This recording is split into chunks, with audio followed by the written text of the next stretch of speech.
Miley, if you're watching, keep it going. But we're watching the video there from Wrecking Ball. I mean, let me ask you, as a dad, I'm a dad, just had a little baby girl. She's nearly 2 years old. So I'm going to go through all this when she's in her teens and stuff. And I don't know how comfortable I will feel if I see my girl suddenly turning into a twerker. What is it like for the dad in you? Not the artist, but the dad, Billy Ray, to watch his girl on stage, not wearing many clothes, doing the twerking, and then the Wrecking Ball and so on.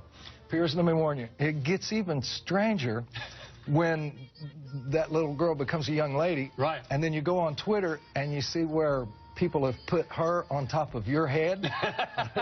and I've seen the craziest things, again, just looking at it. And I get a laugh out of it, too. Like, I've seen some crazy stuff. Twitter, I think, has just been, it's the universal language. I mean, you stay in touch, again, with the love and the hate, but that's people's emotions. Does any of it make you feel uncomfortable, though, as a dad, or not? As a dad? Yeah. Not really, because I was curious. I was watching it myself, thinking, I think this is brilliant. But I was thinking, if I was Billy Ray, and I've got the pleasure of getting to know you pretty well, I just wonder what the dad in you feels, whether you can celebrate the glory of the pop moment, but also be a little bit like, blimey, my girl's grown up. There she is. That's very accurate there. Then, you know, for me to think how hard she's worked to get to this point, and what a risk. Just the fact that she went and cut her hair off. That was huge. She could have stayed Hannah Montana forever and made a great living doing that, but she's more of an artist than that, and she wanted to evolve, and she had to take her time, let that evolution take place. And again, she's very, very smart, and she's had all of this thought out in advance. There's been times where I've seen, you know, things going on with Miley. She knows the chart. She set a path. She knew what she wanted to do. And in today's world, the shock factor is tremendously higher than it used to be. But also with Miley, I always feel that it's not like we see her stumbling out of nightclubs or in some sort of scandal or, you know, the sort of sex, drugs, rock and roll stuff you might see with Lindsay Lohan and the others. I've not seen that side to her. I mean, have I missed it all, or is she actually pretty good as a She's daughter? never been arrested. You know, she's really very focused and loves what she's doing. That's the main thing for me as a dad, to see my little girl doing what she loves, making the music that she loves to make, and hanging out with some incredibly talented producers, singer-songwriters, the musicians, the people that's around her right now. It's just a great abundancy of creativity. And she's lucky to have you, because you've been through all this after Achy Breaky Heart. You exploded around the world. I remember that well. And also, you know, her mum.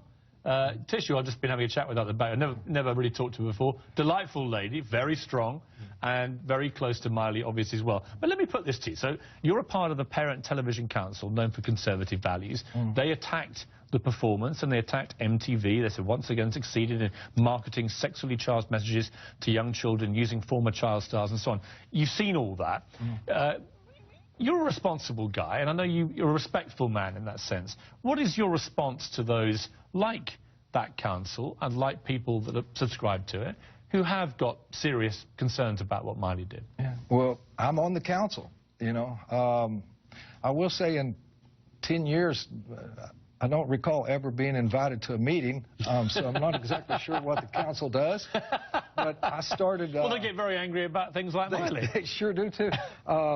My first series was called Doc, and that's kind of when it started on PAX Television. Then we came and did Hannah Montana. And again, I've been on that council for a while, but, you know, hey, everybody's entitled to their opinions, you know. That's, you know, the old saying. You know the old saying, right? I mean, you don't want me to say it, do you? You can.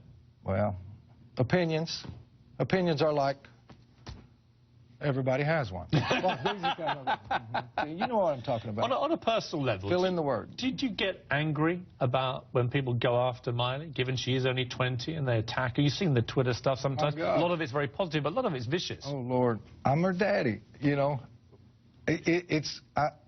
I think at times, you know, being her dad, I may take it a little more serious. That's my daughter, you know. But I have had to learn, you know, just stay focused on what you love, do what you do because you love it. Be thankful and grateful for the fans that you have that do appreciate the art that you make, and you know what? Again, you know, for every action there is an opposite and equal reaction. Do you know, think she'd be the biggest pop star in the world, though? I mean, she's been famous, but this is like a whole new level, isn't it? It does seem like a whole new level, and yeah, she has been very famous, but she has risen to a whole new level, and I thought I'd seen it all until these last couple of weeks, and the whole thing just kind of went to a whole new level. Well, I think she's terrific, Miley Thank Cyrus. you very much. Thank you. I think she is too. Brilliant bit of pop marketing. I think she's got great parents, and she's got a great plan, and she's having fabulous success. So long may she continue.